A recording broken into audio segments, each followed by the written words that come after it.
A very warm welcome from wherever you're watching. My name is Ngeti Chilari and this is The Sentinel. The Sentinel is a show that gives insight into trending economic and social issues. And tonight in studio I have two gentlemen who are my guests tonight, and these gentlemen are authors as well as motivational speakers. So I will give them a chance to introduce themselves first before we begin tonight's conversation. So let me start from the very far end. Okay, my name is John Abdul Buako. I am a student, I'm a second year student of Moi University in the School of Business and Economics. I'm pursuing maritime business management.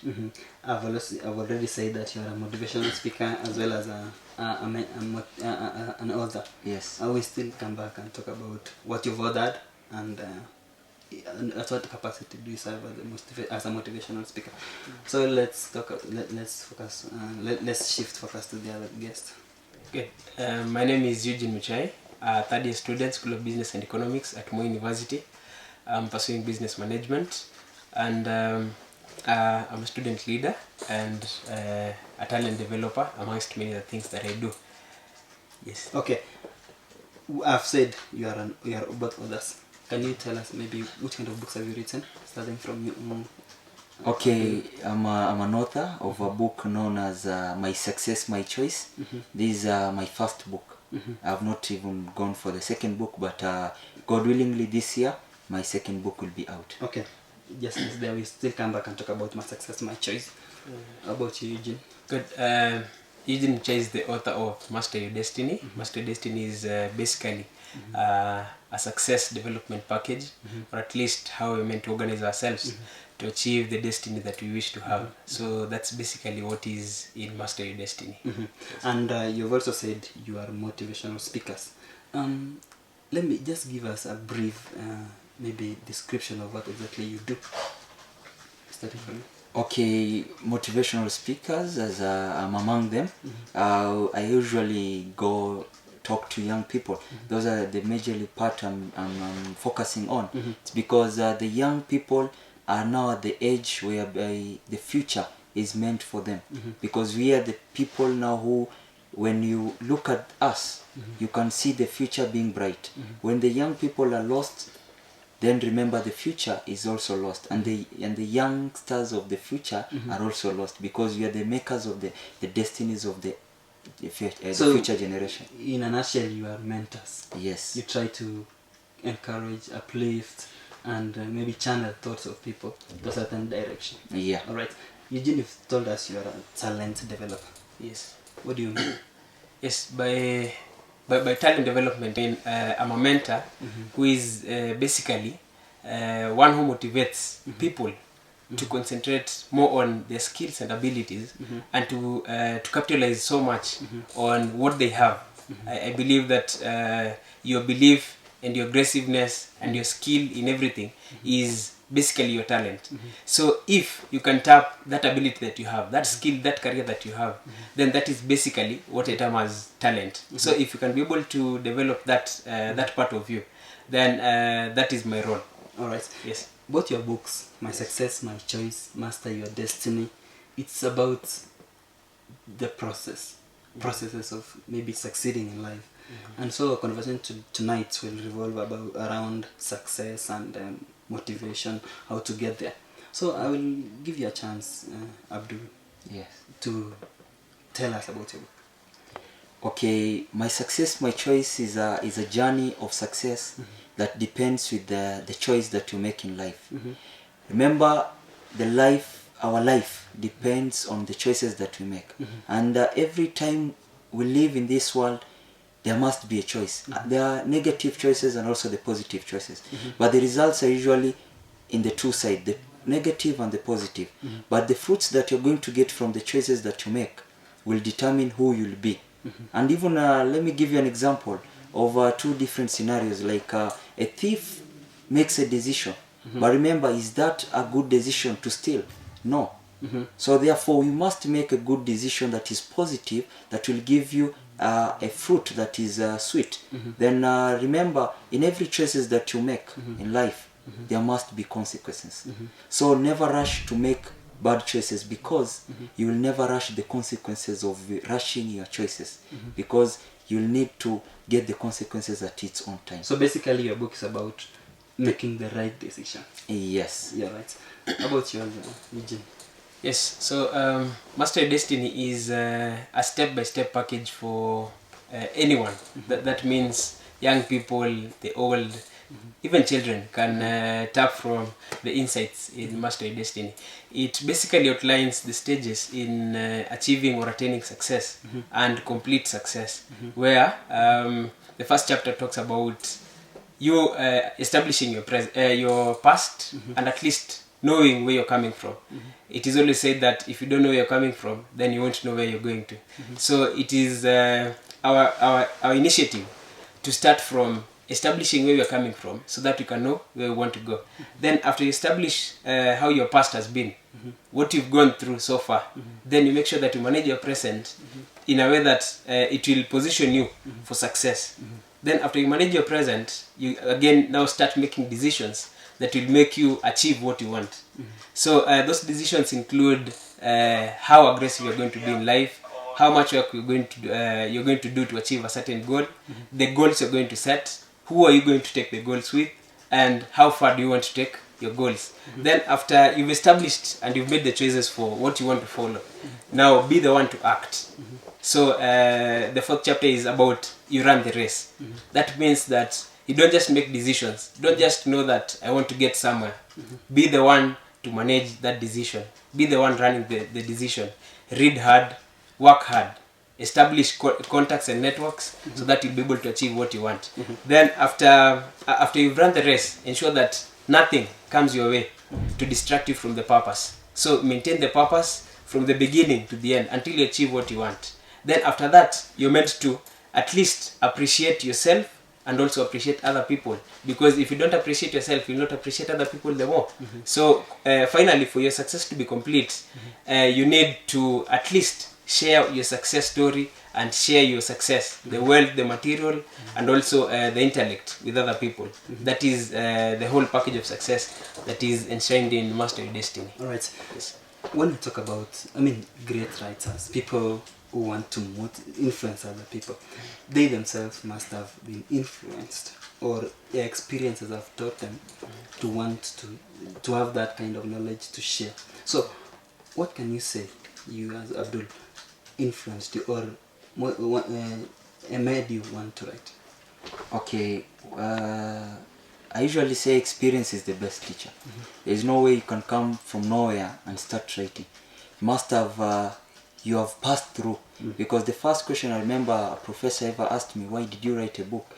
Is because he wanted to look at what experiences do I have in the book. Because if I write something that I have not experienced, therefore it will not have the impact of getting to the people the way it is.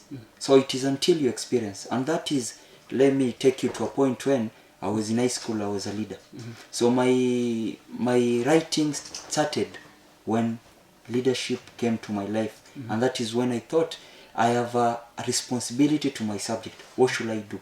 Because if you give speeches every time, they motivate people. If you go talk to students at any point, you motivate them. Can you put those in writing? Yes. And that is when I began doing that. Let me challenge you a little bit, Yes. Eugene. Okay, they say actually people have now changed the saying, experience the best teacher, to experience is not the best teacher. Yes. Because it gives the test first and then it gives the lessons later. Now, when you are failed, for example, as maybe a student or as anybody who wants to succeed in life, you fail first, then you realize, oh, I needed to change this, I shouldn't have done this. Yes. Basically, why you wrote all these books is it's because you want to make people choose the right paths before they get the end result. Not getting the end result first and then now you realize, oh, I should have changed this. What can you say about it? Good. People say experience teaches fools. Experience is the best teacher. I don't know, experience is A, B, C, D. What I understand and what I believe in is that you don't have to pass through fire for you to know that someone can get burnt. Learn from someone else's mistake and make the choice not to go where they are. Because if someone started their studies very well. They worked very hard, and then at some point they decided to go copying exams, and they were caught, and whatever consequences came by. And these people don't graduate, they don't get a job, and what have you. Why should you go the same direction if you don't want to achieve the same results?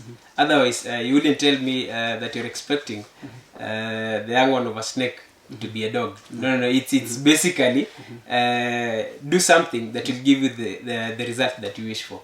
Don't go the other way expecting that the experience will teach you. No, don't go wrong for you to get something right. Nas, Yes.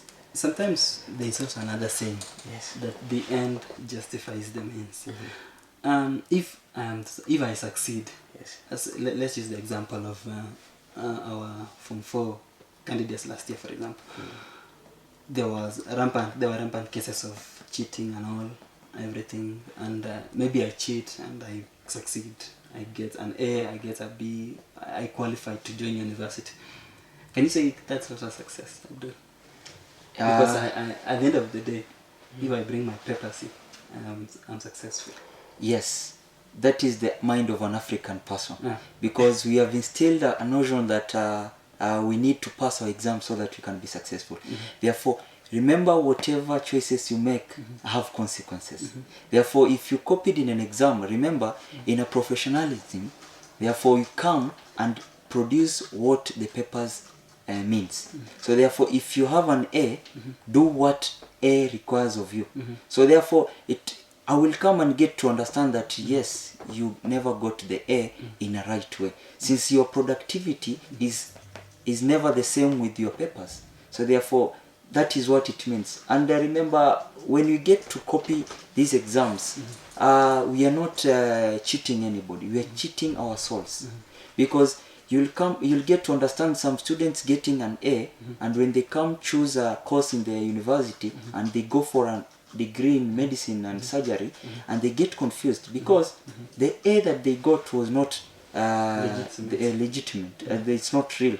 So therefore they get frustrated into the system, and they change their courses to go for sports management because they are good in running and doing other funny things.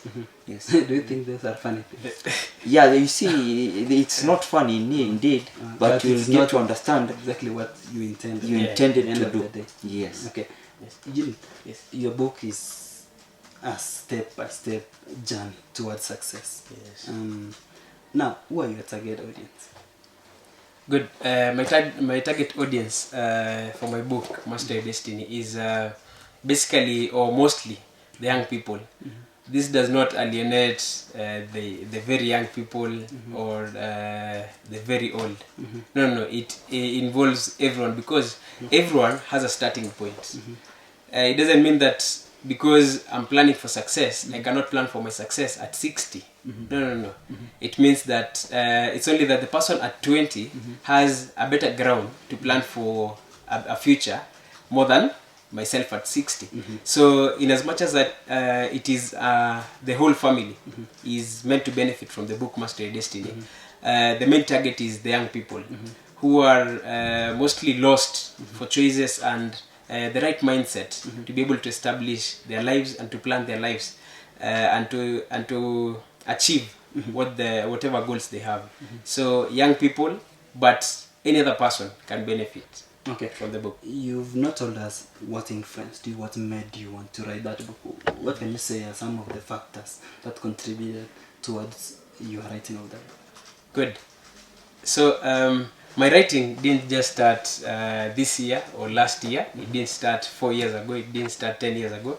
When I was very young, I experienced a lot of problems in my life. That means either family, at school, economically. And you notice that it is very, very encouraging to have a story of someone who's experienced something being put in writing, because it will reach so many people.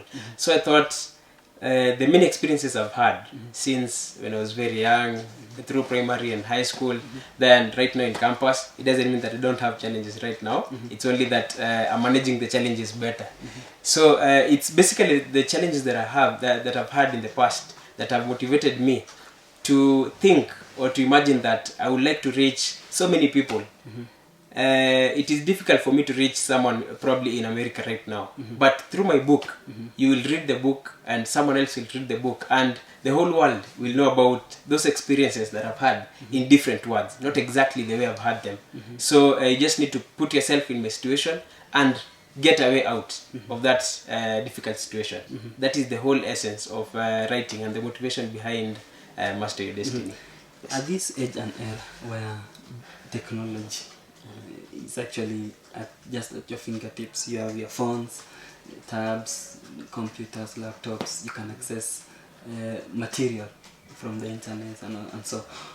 What made you think that, or why did you choose to write in hard copy, Abdul?